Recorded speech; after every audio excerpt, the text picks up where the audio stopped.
June 4th, 2026, 8:29 in the morning.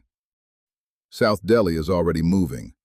Auto rickshaws are weaving through the lanes off Press Enclave Road. Street vendors are setting up.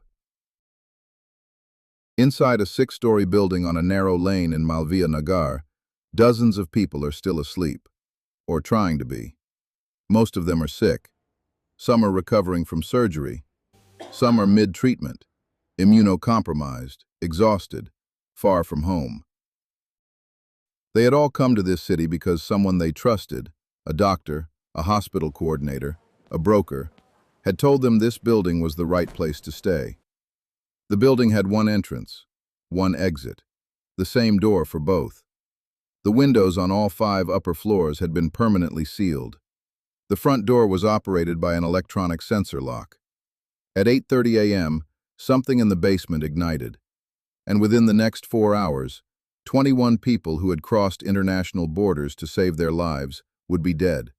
Not from their illness, but from the building that was supposed to shelter them while they healed.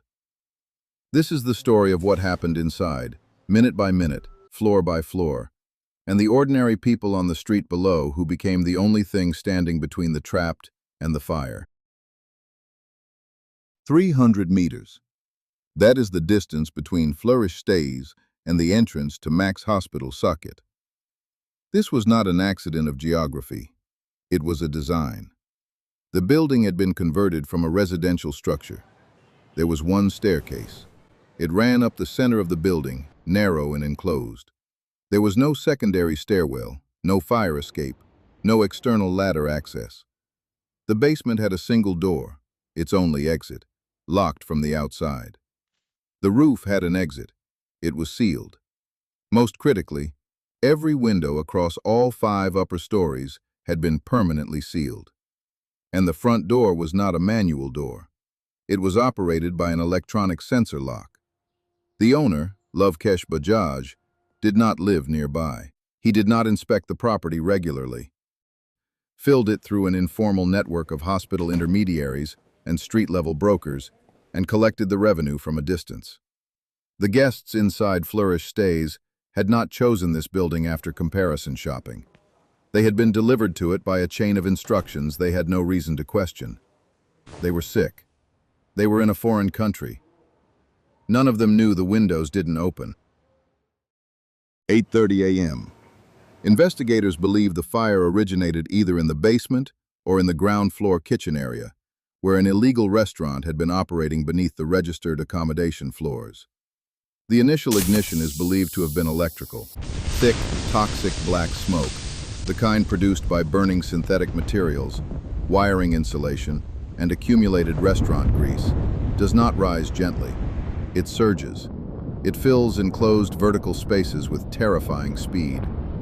And in a building with one central staircase and no secondary airflow, that staircase became a chimney. Within minutes of ignition, the central stairwell, the only means of vertical movement in the entire building, was filled with smoke so dense it was effectively impassable.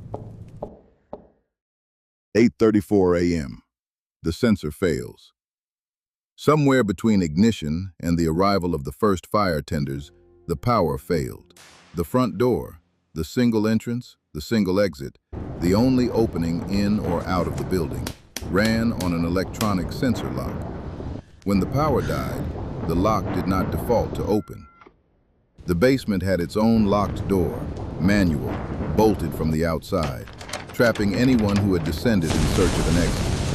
A 6-story building had transformed into a sealed brick oven, filling slowly with black smoke, with people trapped inside every floor. The street arrived first. Residents heard screaming before they saw smoke. They came out to find figures at the upper windows.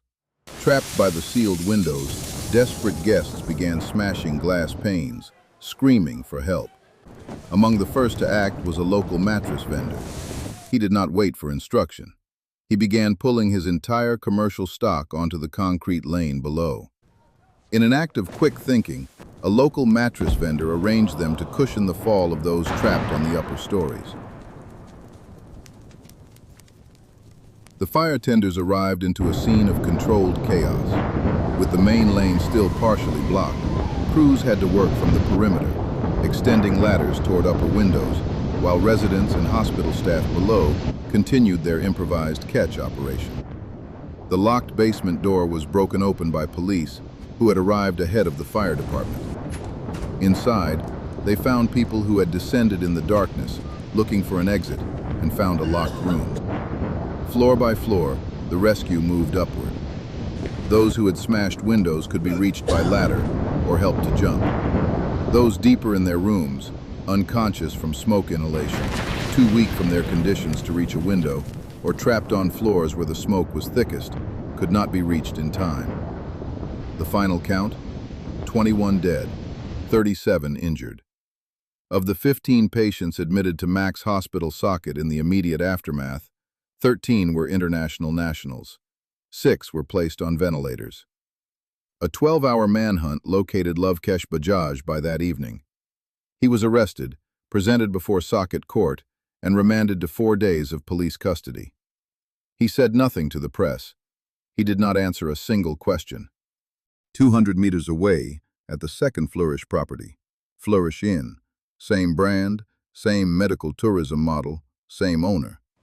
Guests were quietly being loaded into auto rickshaws while the first building was still being processed by forensic teams. Keir Lambert stood outside with his suitcase, holding his documents, watching. His treatment was not finished. He still needed to be close to the hospital, so the system found him another room. There is a particular cruelty in dying in a country you came to in order to survive. The government announced compensation. An FSL team entered the building. A court issued a remand order.